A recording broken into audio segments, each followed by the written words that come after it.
do we take what we're given and use it to create the life we want to live? How can we find the courage and creativity to write our own authentic story, to sing our own song without waiting for permission from the world? Tamar from the book of Genesis is a character who does just that. My name is Alicia Jo Rabins, and I'm the creator of Girls in Trouble, an indie folk song cycle about biblical women. I work in two worlds, as a musician and as a Torah teacher. In graduate school, I was studying stories of biblical women. I loved the power in these women's stories and how their complicated lives seemed to echo my own. So I started writing songs about them, and I just never stopped. Now, after 15 years of singing and teaching about biblical women with Girls in Trouble all across the country, I want to broaden the conversation. So along with my director, also named Alicia, we're setting out on this journey through the stories of women in Torah and the great interpretive tradition of Judaism. We'll visit biblical women and we'll travel to talk with contemporary Jews who are doing fascinating work reinterpreting our tradition. Rabbis and chefs and herbalists and Torah scribes and scholars.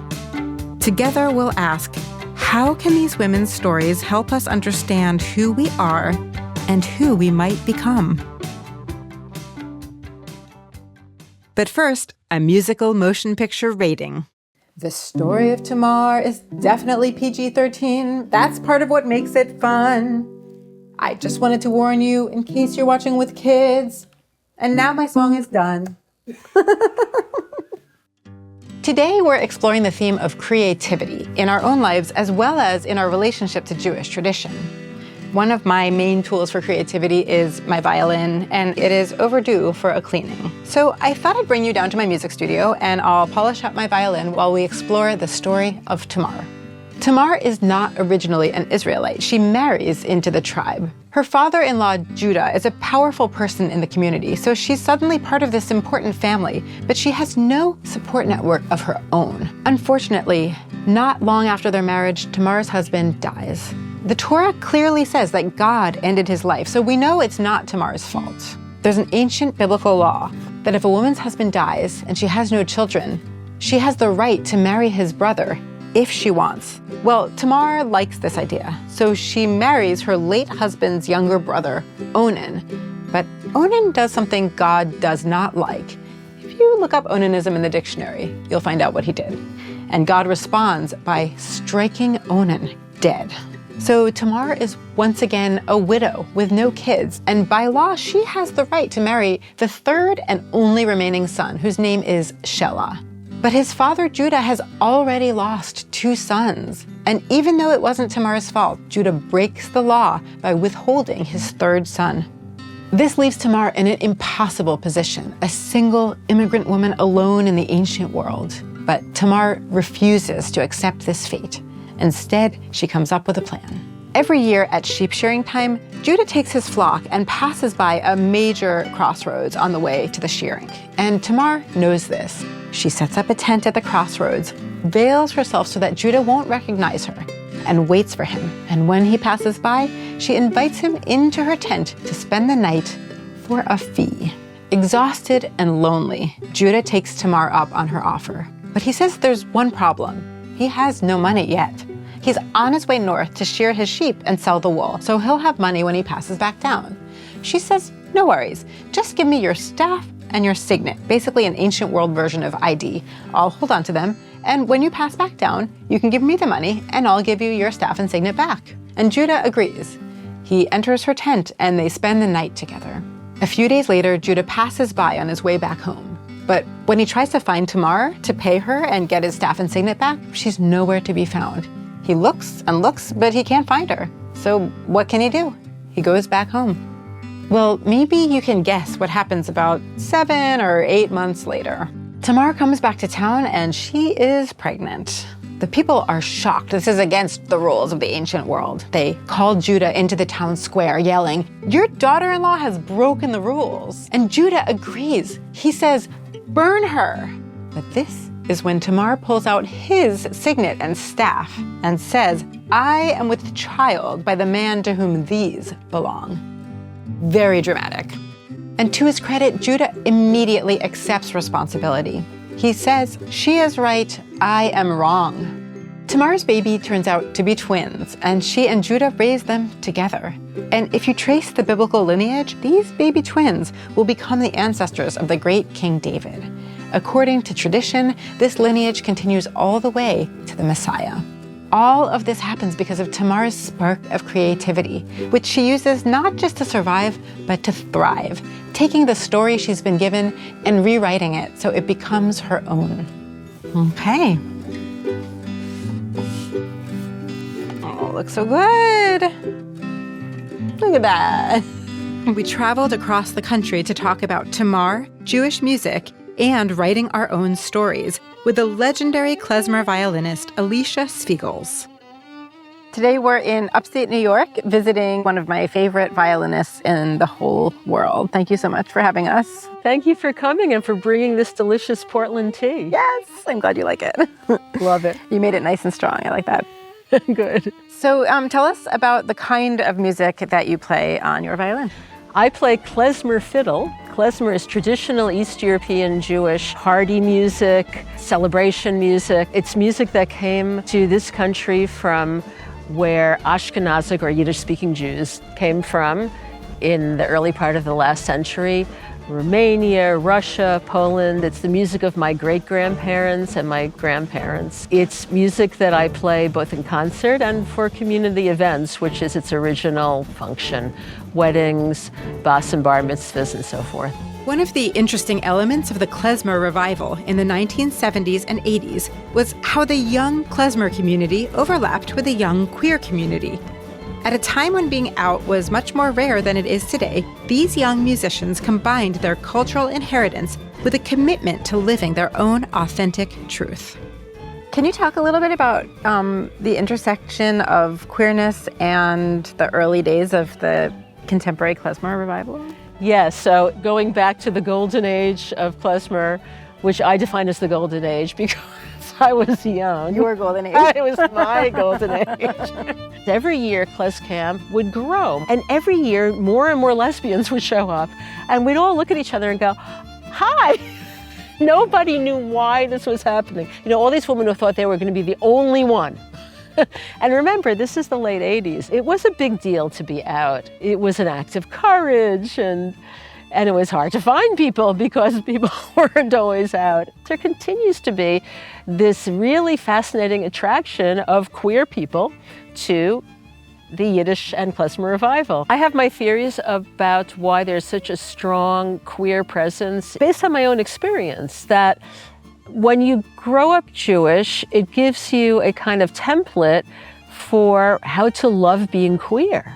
Because you are other in relation to the mainstream culture, you're an outsider, and you're often kind of taught by your parents that that's a wonderful thing, that gives you a unique perspective on the world. Being queer gives people a window onto how to be Jewish. These identities reinforced each other in how you could feel good about these things even if you're a minority somewhere. As a queer person, I want to be Jewish. I want to find a Jewish home where I can feel at home. That's where I want to be. Is there a biblical woman character that calls to you particularly, or whose story you're particularly interested in? I love the story of Tamar. It's such an ancient story, and yet if you peel back a layer, it's exactly the same as our experience. Whereas now, as well as then, women's sexuality is weaponized against them, Tamar single-handedly turns the tables and weaponizes her sexuality to her advantage. That's why it's so great. It's so complicated. I mean, you can argue about the story of Tamar, all night long if you want. Shall we do that? or just celebrate her. Or just celebrate her. 3, 4.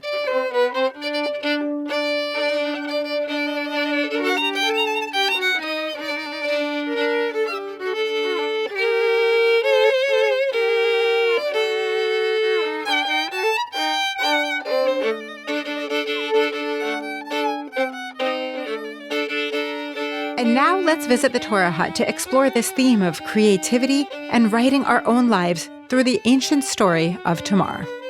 Torah hut moment. In the ancient world, women were vulnerable if they weren't linked to a man. So Judaism had some rules in place to protect women who found themselves in that situation. One of these is the law of levirate marriage, which is the official name for the policy we mentioned before. If a woman's husband dies and leaves her without any children, by law, she has the right to marry his brother if she wants. But the brother also has a choice. If he doesn't want to marry the woman, he can publicly refuse. In that case, there's a wild ritual called chalitza. The brother gives the woman his sandal, and she publicly spits in his sandal to signify that there will be no marriage. Here's a historically inaccurate reenactment. Back to our story. This is what happened when Tamar's first husband died, and it should have happened again when her second husband died. But her father-in-law Judah didn't follow the rules. So Tamar is left in an impossible position. And this is when she comes up with her incredibly risky plan to rewrite her story and create the life she envisions for herself. Tamar is not the only woman in our tradition who's denied power and then uses her brains and body to create the safety and stability that she needs. In fact, this is a recurring theme or trope within the Torah, and it appears in the story of Ruth, among others. When Tamar gives birth to twins, according to the lineage of the Torah, she's actually continuing the line that will eventually lead to the Messiah. And Ruth will continue that line with her own similar actions many generations in the future. In other words, both of these women create a better life for themselves, but not just for themselves. According to tradition, their bold actions will eventually benefit the entire world. I think this is the tradition shining a positive light on the actions of these women, saying that the courage and creativity they display in transforming their own lives is not just a good thing for them personally, but is teaching us all something crucial about how to live. I wanted to keep exploring these themes of creativity, transformation, and spirituality, and I immediately thought of Rabbi Kendell Pinkney. He's a theater artist, creative producer, and Jewish leader. We met up in a Brooklyn backyard to talk about art, creativity, what we inherit, and what we choose. Tell us a little bit about your own path as a Jewish person. The short of it is that I grew up in a black megachurch in the South, right outside of Dallas, Texas. And once I made it to college at Oberlin College and Conservatory, where initially I was studying classical voice, I kind of drifted away from how I grew up and was very attracted to Judaism, both through my academic studies and through my friend group. I took every Jewish studies course I could. I studied abroad in Jerusalem for about a year and a half. And that led to eventually deciding to convert. So my process took 10 years. And when I came out on the other side, I was very curious, how does this meet me as an artist as well? And how does that blend in with that artistry? Because if we only think of Judaism or Jewishness as a matter of being people of the book, well, then we've actually limited the range of human experiences. I do think that text is profound, but we've confined ourselves to one stereotype that maybe doesn't serve the full flourishing of what it means to be Jewish. Mm-hmm.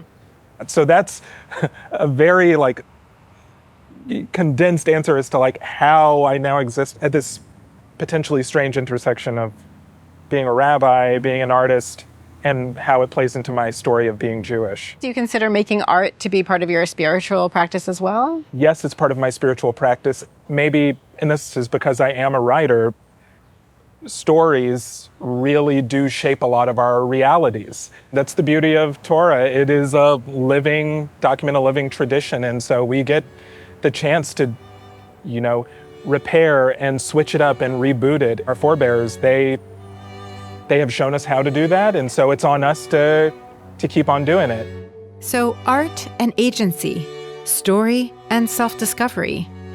Reading about the radical courage of Tamar can help us remember that our own stories are not yet finished. We are writing them day by day. The act of living is essentially creative, risky, and ultimately mysterious. And though we sometimes may feel alone in this, we're not. We have Tamar and so many of our other ancient foremothers to keep us company on the journey.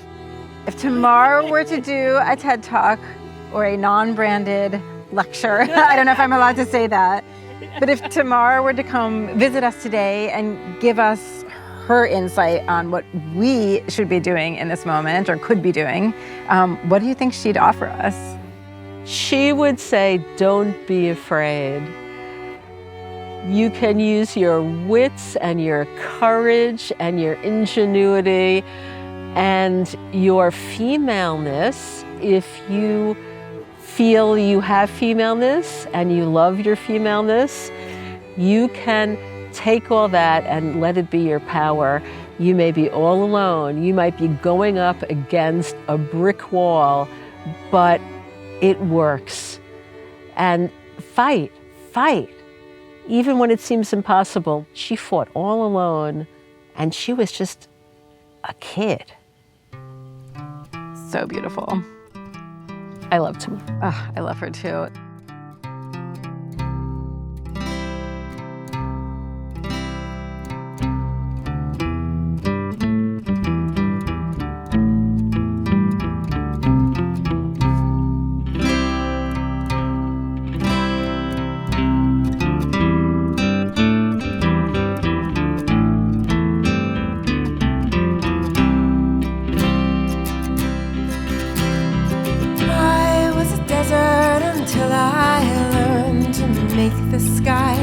Rain down on me,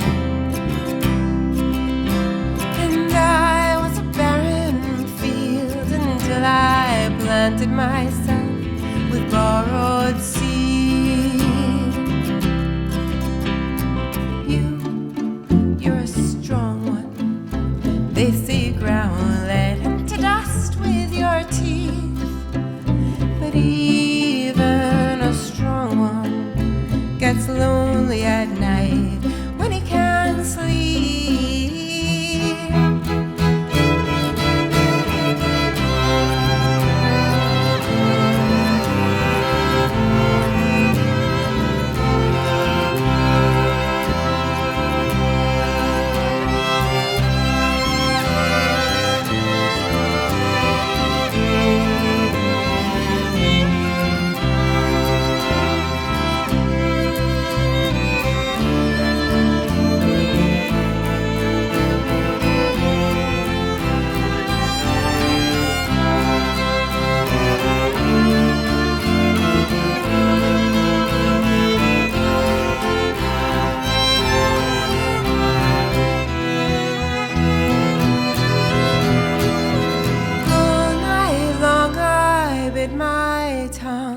To keep from calling out your name. Don't you know the voice of the one who brought you tea in the early dawn? I'd watch you sleeping like a lion at rest, so gentle your breath. But when you'd awaken, oh, your shouting would startle the birds.